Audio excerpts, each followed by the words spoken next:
Hello students, मैं स्वागत करता हूं आपका आपके अपने यूट्यूब चैनल शिखर अकेडमी पर।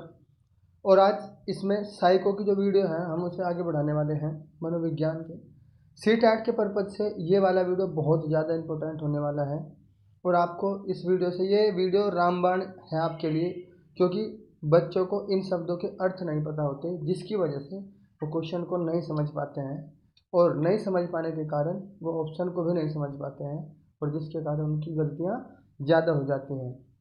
तो ये वो चीज़ है जो मैं आपको बताने जा रहा हूँ। अगर आपको इनके अर्थ पता है तो आपको क्वेश्चन को समझने में आसानी होगी। मैंने बिल्कुल सिंपल सी भाषा में लिखा है, तो चलिए वीडियो को शुरू करते हैं।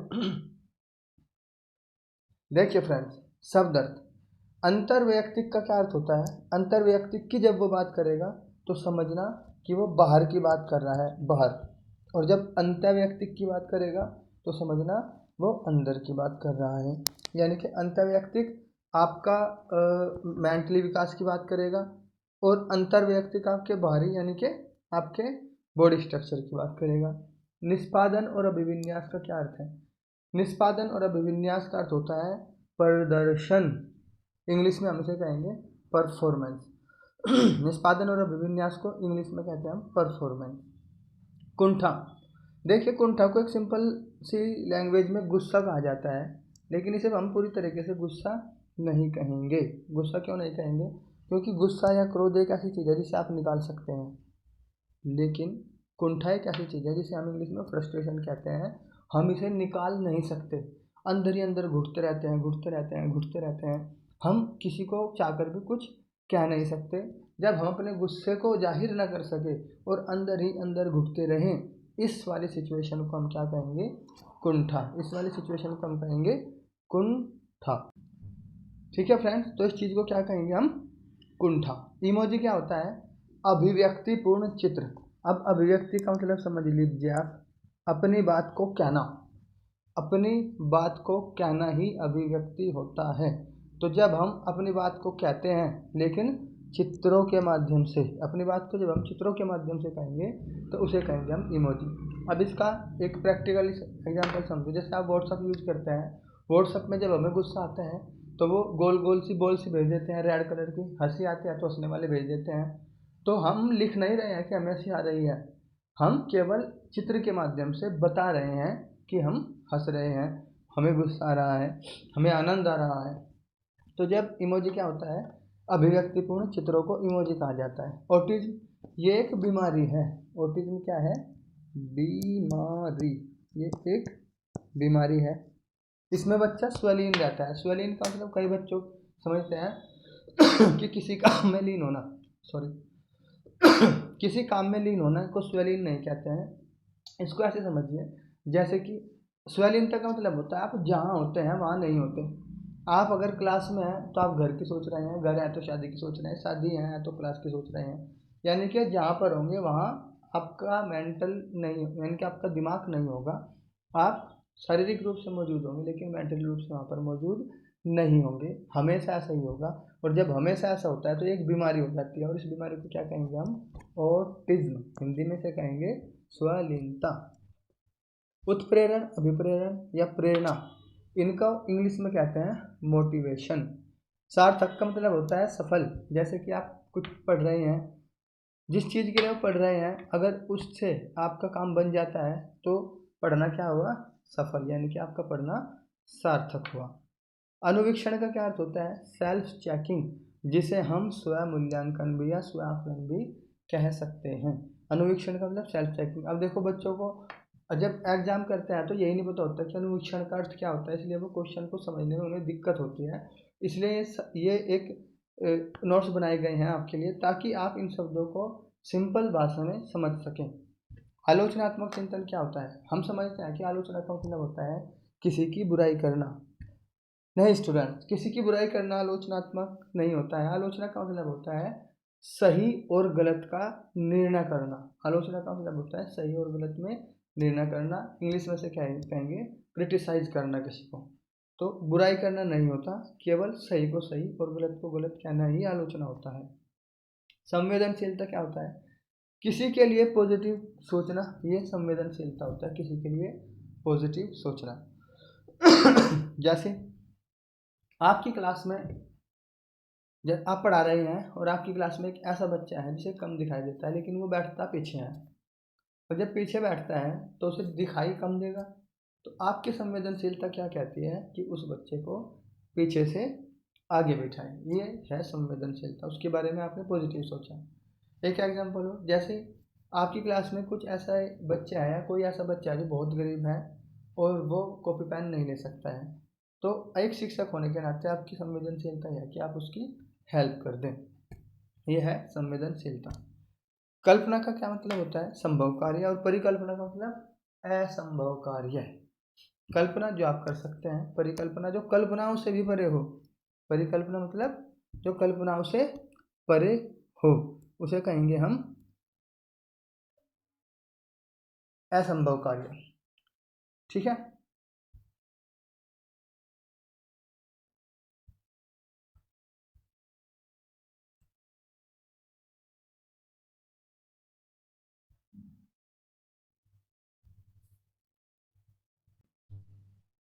देखिए, कल्पना और परिकल्पना में क्या अंतर होता है। आप कोचिंग जाते हैं और आप कहें कि मैं कार से कोचिंग आया हूँ, तो संभव है कि आप कार से कोचिंग आ सकते हैं।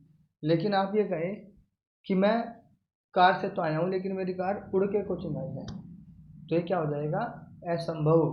तो इसे क्या कहेंगे हम? परिकल्पना, यानी कि कल्पनाओं से भी परे की बात। अब बात करते हैं ड्रिल, रटना, अभ्यास, स्मरण, प्रत्यास्मरण। इन सब का अर्थ होता है याद करना। इन सब का अर्थ क्या होता है?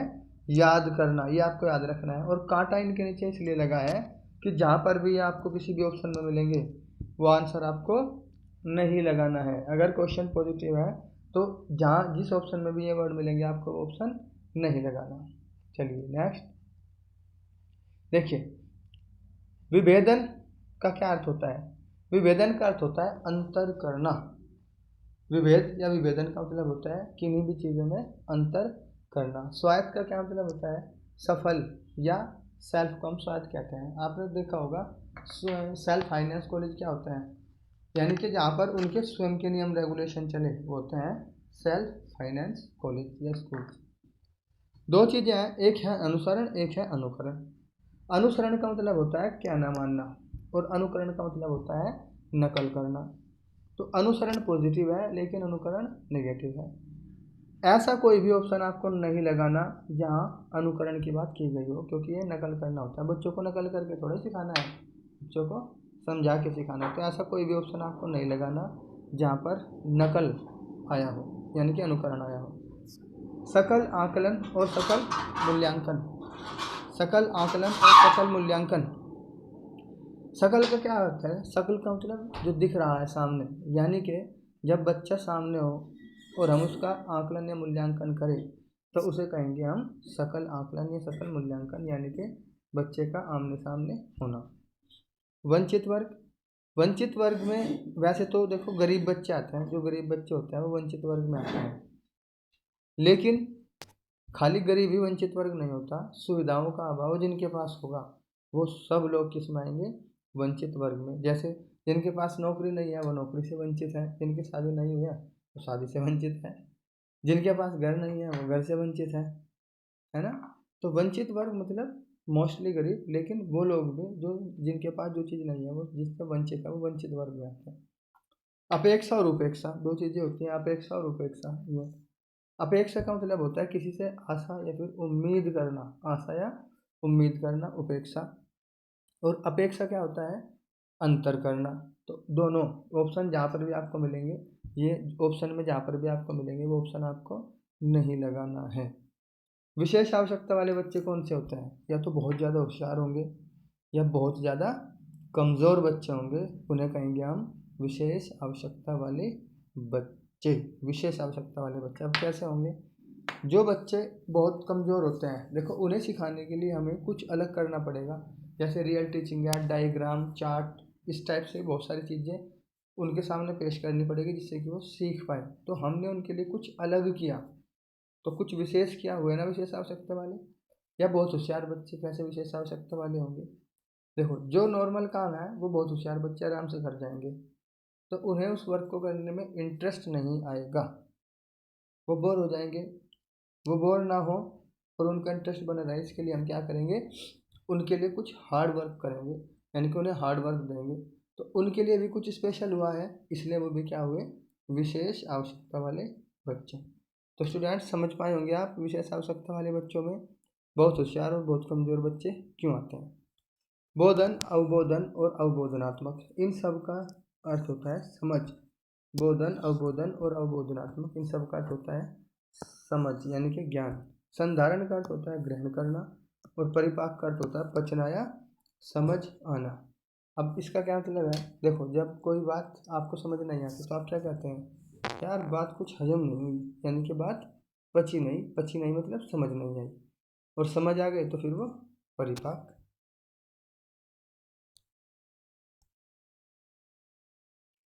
देखिए स्टूडेंट, दो पद्धतियाँ होती हैं, निगमनात्मक और आगमनात्मक। निगमनात्मक पद्धति, न्याय से निगमनात्मक, न्याय से नियम। तो पहले नियम फिर उदाहरण।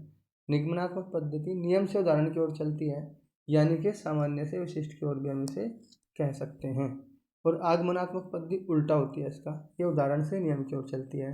कहाँ कहाँ इसका यूज होता है, पहली से 5वीं क्लास के बच्चों के लिए यूज होता है, व्याकरण शिक्षण में यूज होता है, और जो मैथ होता है ना, मैथ शिक्षण में भी आगमनात्मक पद्धति का यूज होता है।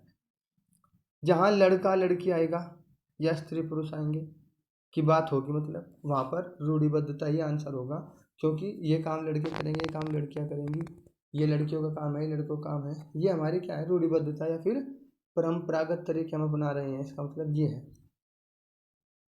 इन सब का मतलब होता है कॉन्सेप्ट या टॉपिक, प्रत्यय, प्रत्यात्मक, संदर्भ, प्रसंग, धारणा, उदाहरण, स्कीमा, संज्ञान और संज्ञानात्मक। एक और इसमें आता है प्रकरण, एक और आता है इसमें प्रकरण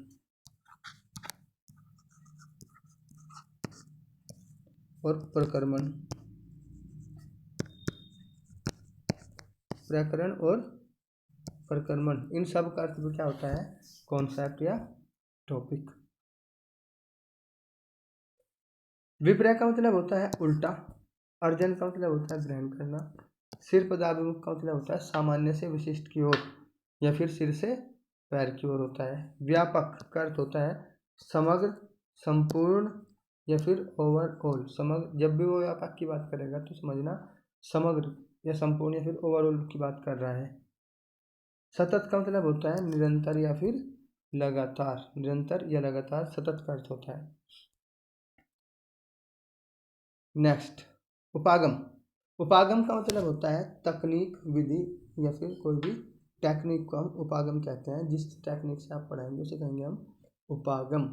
प्रसुप्त या सुषुप्त क्या होता है, सोया हुआ, ज्वालामुखी में भी आपने पढ़ा होगा प्रसुप्त या सुषुप्त, सोया हुआ। परिप्रेक्ष्य का क्या होता है, दृष्टिकोण, यानी कि मेरे परिप्रेक्ष्य से ये बात ऐसी है, यानी कि मेरे दृष्टिकोण से ये बात ऐसी है, या उस माहौल में ये बात ऐसी है, उस परिप्रेक्ष्य में ये बात ऐसी है, माहौल या वातावरण भी कहेंगे से।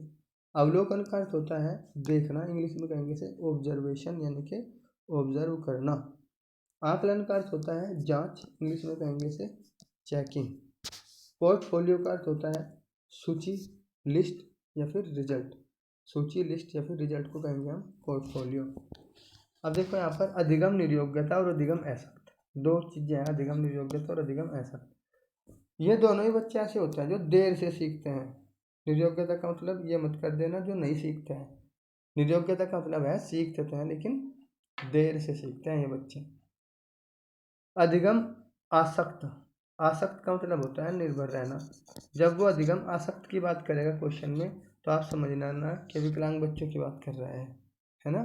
तो 90% तो विकलांग की बात करेगा, और अगर विकलांग की बात नहीं की तो फिर देर से सीखने वालों की बात करेगा अधिगम आसक्त में भी। देखो जो दूसरों, आसक्त मतलब निर्भर रहना, निर्भर कौन रहेगा दूसरों पर, जो विकलांग होगा।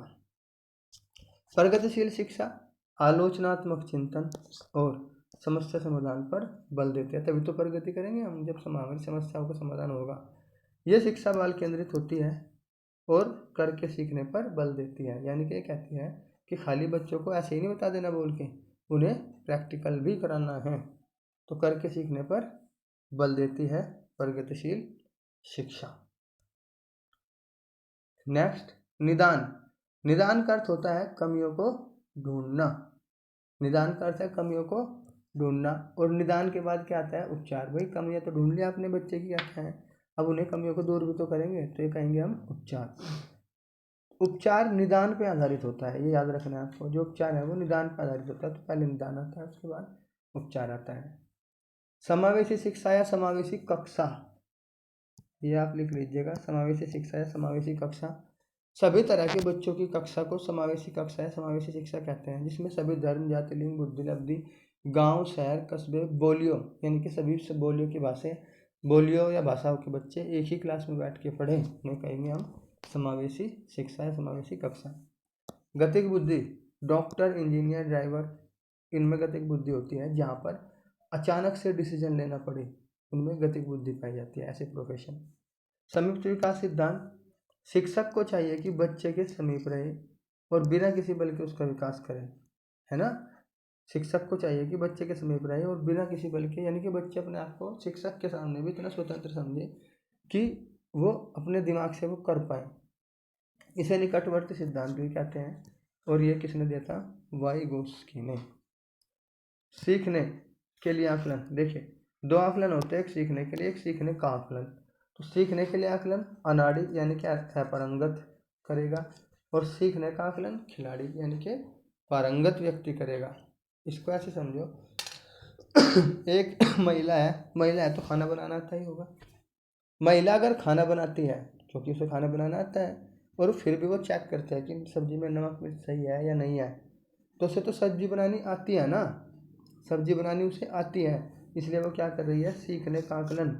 लेकिन अगर एक छोटी लड़की खाना बनाए और खाना बनाते हुए वो चखे, तो वो खाना बनाना नहीं आता उसे, वो खाना बनाना सीख रही है, और सीखते हुए वो अपना आकलन कर रही है कि सब्जी बनी है नहीं बनी है, तो इसे क्या कहेंगे हम? सीखने के लिए आकलन। तो जब भी वो सीखने के लिए आकलन की बात करेगा तो अनाड़ी, सीखने के आकलन की बात करेगा तो खिलाड़ी यानी कि पारंगत। सक्रियबद्धता क्या होती है? एक्टिव होने को सक्रियबद्धता कहेंगे। अन्योन्य क्रिया क्या होती है? आपस में बातचीत करना या किसी काम को मिलजुल कर करना, ये होती है अन्योन्य क्रिया। हम समाज में जितनी भी गतिविधियाँ करते हैं वो सब क्या है? अन्योन्य क्रिया। शादी में जाते हैं, पार्टी में जाते हैं, बात करते हैं, ये सब अन्योन्य क्रिया में आती हैं। तो स्टूडेंट्स, आशा करता हूँ कि आपको समझ आया होगा। कई बार ये वीडियो देखिए आप, ताकि आप इन चीज़ों को समझ पाएँ, और अगर ये समझ गए तो 50% आप सीख जाएंगे केवल शब्दार्थ जानने से।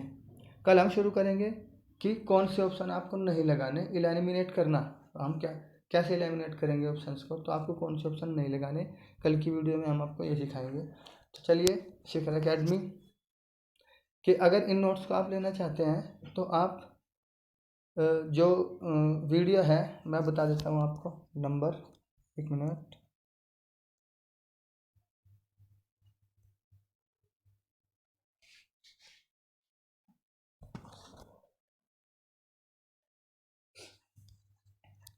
सेवन 9832884 इस नंबर पर आप मैसेज करिएगा। इस नंबर पर मैसेज करके आप बता सकते हैं कि आपको नोट्स चाहिए। एक और नंबर मैं आपको दूंगा जिसमें आपको 50 रुपीज़ ओनली गूगल पे या फिर फ़ोनपे करना है, तो इन्वायरमेंट और साइको की जो PDF है वो आपको सेंड कर दी जाएगी। यकीन मानिए 90% पेपर इन्हीं में से आना है। तो चलिए स्टूडेंट्स, आज के लिए इस वीडियो को इतना ही रखते हैं। Thank you.